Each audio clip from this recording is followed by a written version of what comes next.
For many years, the voice of Jimmy Swaggart echoed across America.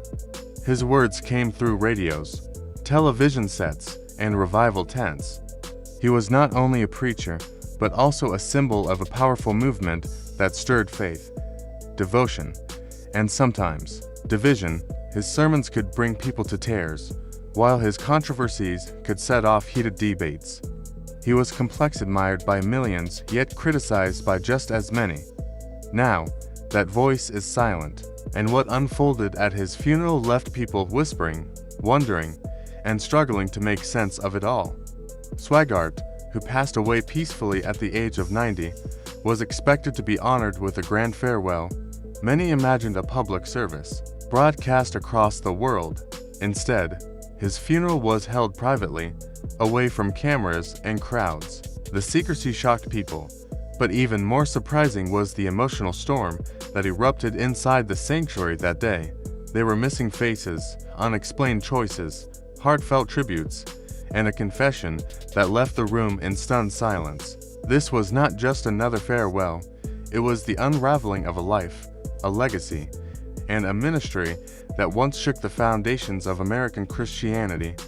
When the news first broke that Jimmy Swaggart had died quietly in his Baton Rouge home, it felt like the end of an era. For decades, he had been one of the most recognized televangelists in the world.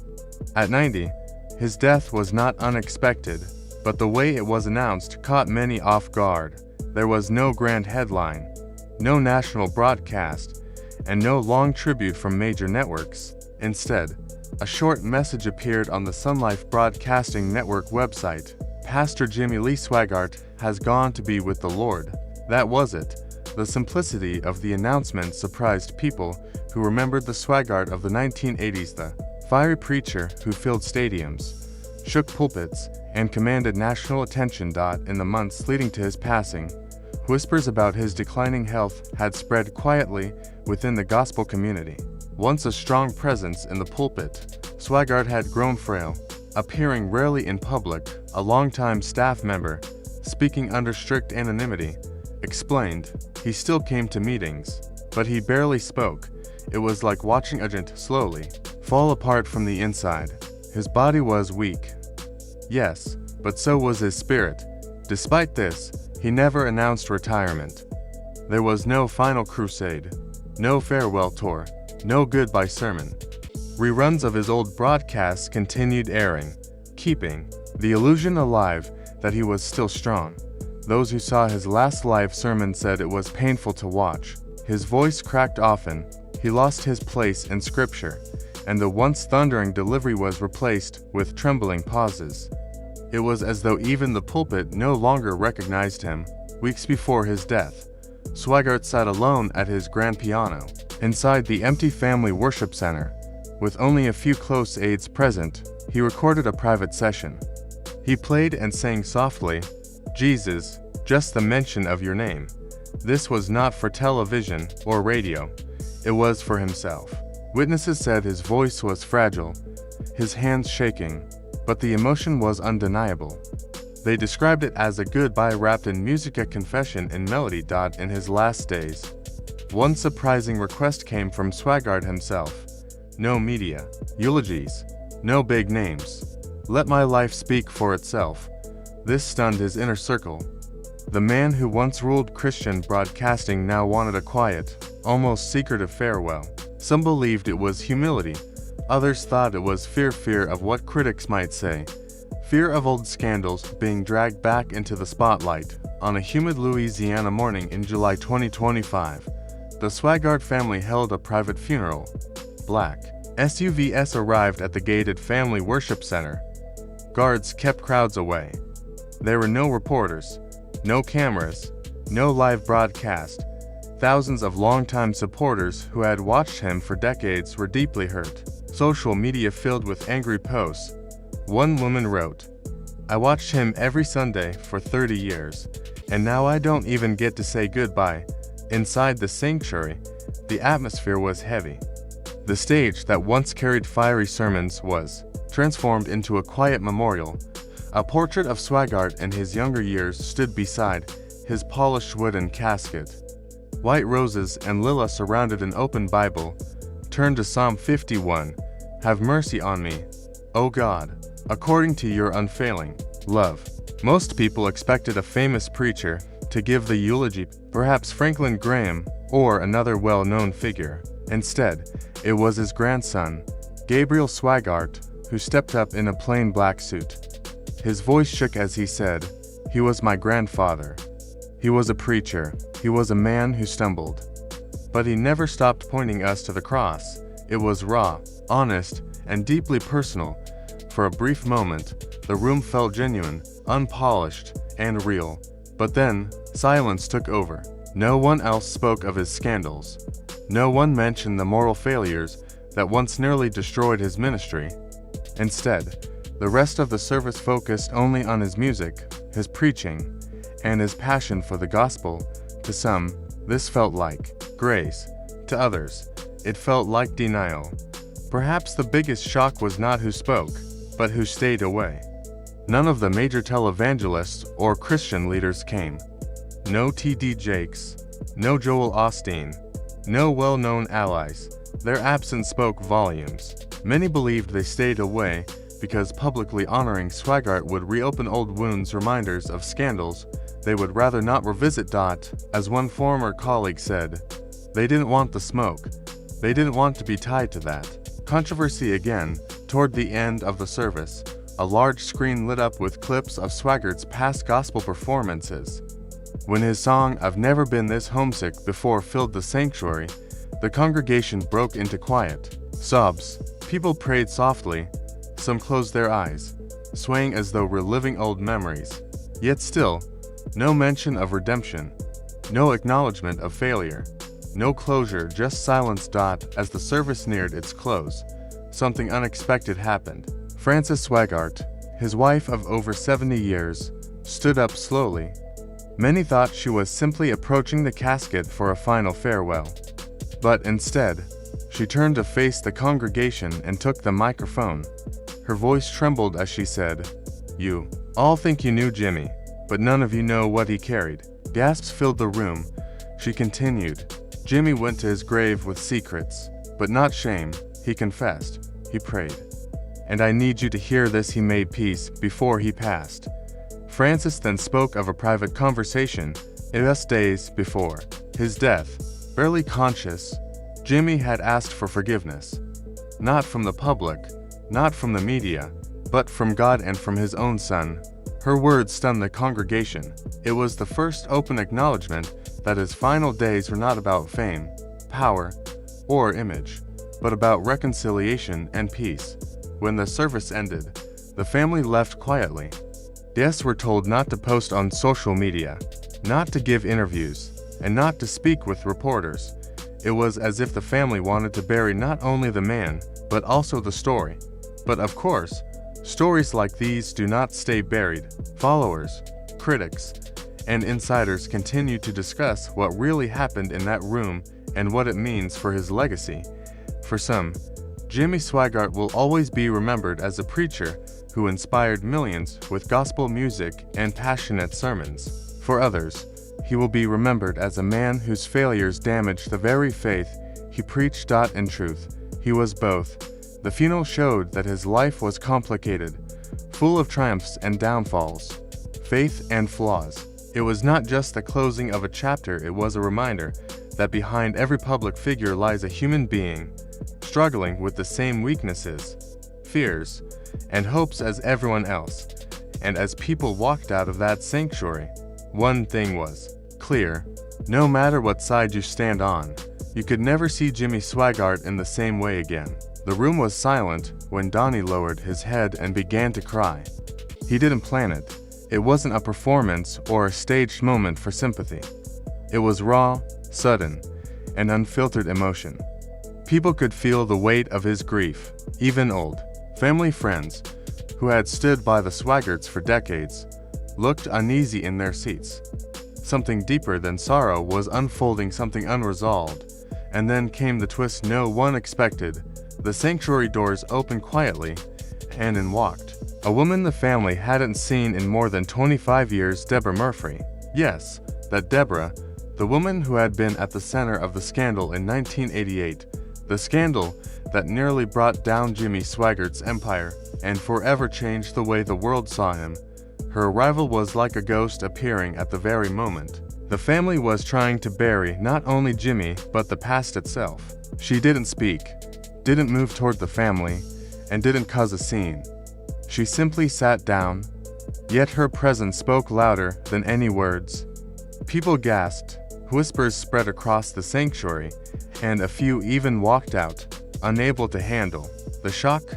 Most, however, stayed rooted in their seats, staring at her as if waiting for something explosive to happen. Frances, Jimmy's wife, noticed. She froze, her eyes locked on Deborah, and with surprising calm, she addressed her directly. "You were part of Jimmy's story. You were never the villain. We were all broken back then." That short acknowledgement shifted the tone of the service. It was no longer a simple funeral. It had become something else, a reckoning. After Frances sat down, another man rose to speak. It was Pastor Rayford Johnson, one of Jimmy's oldest friends, someone who had remained loyal through every scandal, every fall from grace, every moment the world tried to tear Jimmy apart. People expected him to offer glowing words about Jimmy's life and ministry. Instead, he shocked the crowd with brutal honesty. "Jimmy was a great preacher," he began, "but he was also a broken man. We hid that. We protected that. Maybe we were wrong." The words fell heavy in the sanctuary. No applause. No amen. Only silence, the kind of silence that makes people shift in their seats. Rayford didn't stop there. He hinted that Jimmy's failings weren't one-time mistakes. Behind closed doors, there had been cover-ups, quiet payouts, and secrets that never reached the public eye. He didn't name names, but everyone understood. Donnie looked visibly uncomfortable.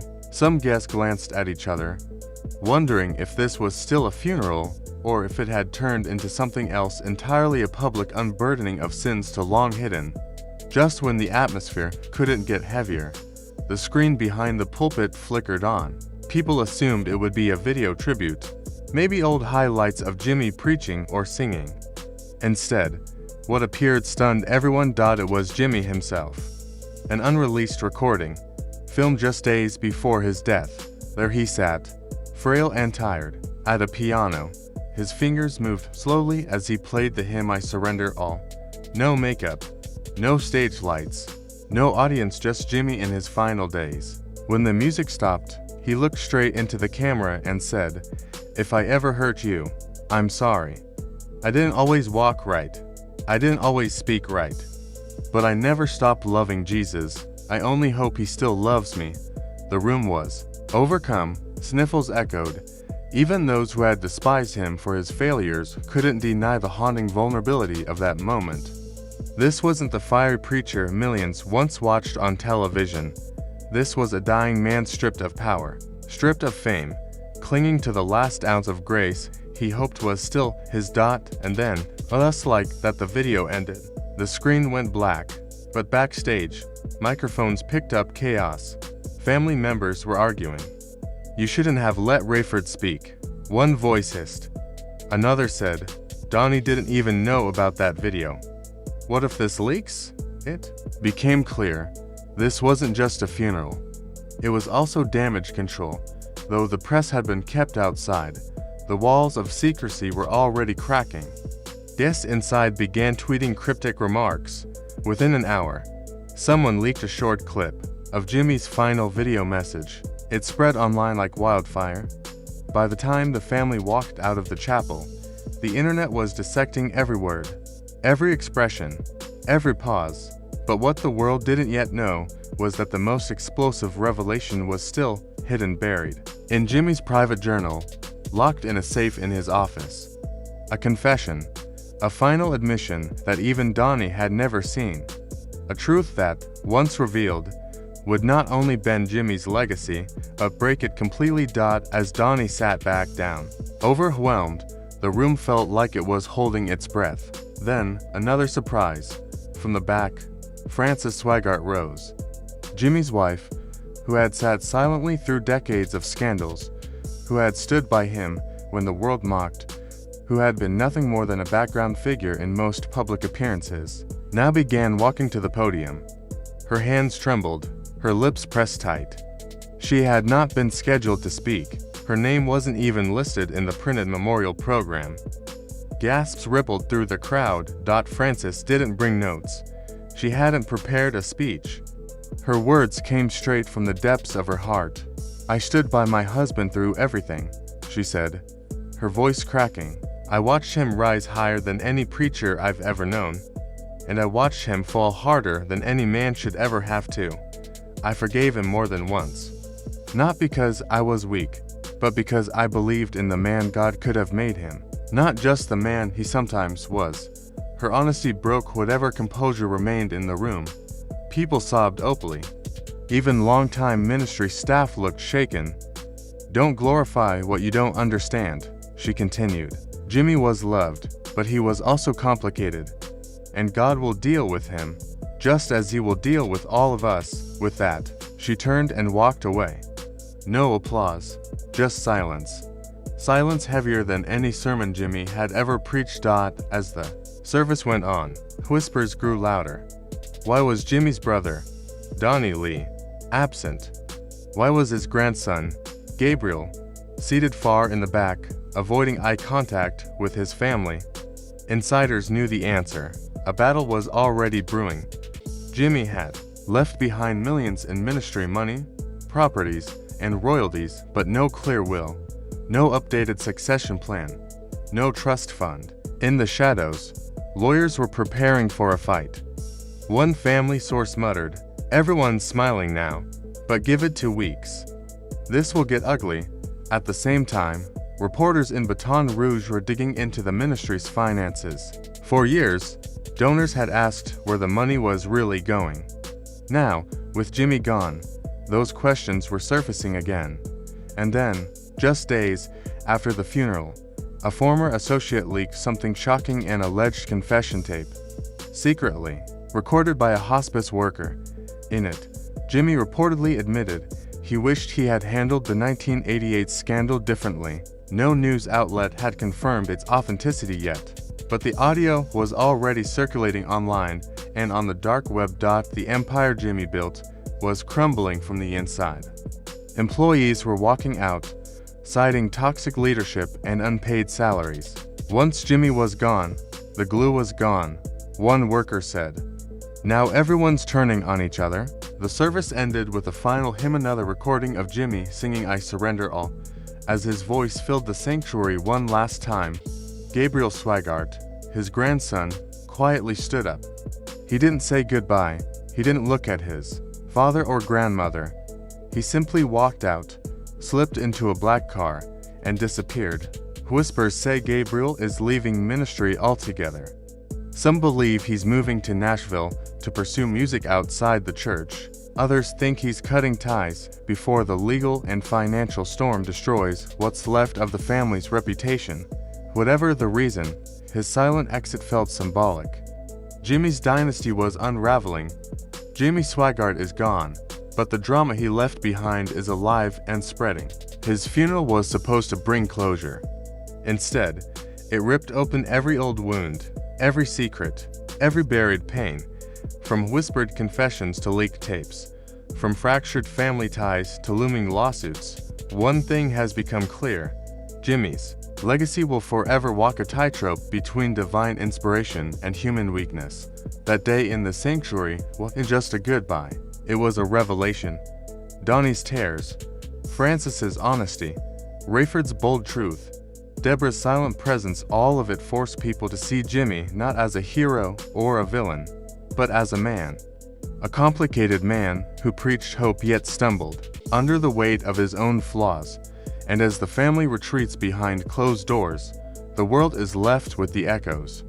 Was this funeral the final chapter of a fallen prophet, or is the beginning of a reckoning that will shape how his story is remembered? What happens next will decide whether his sermons or his sins define the legacy of Jimmy Swaggart.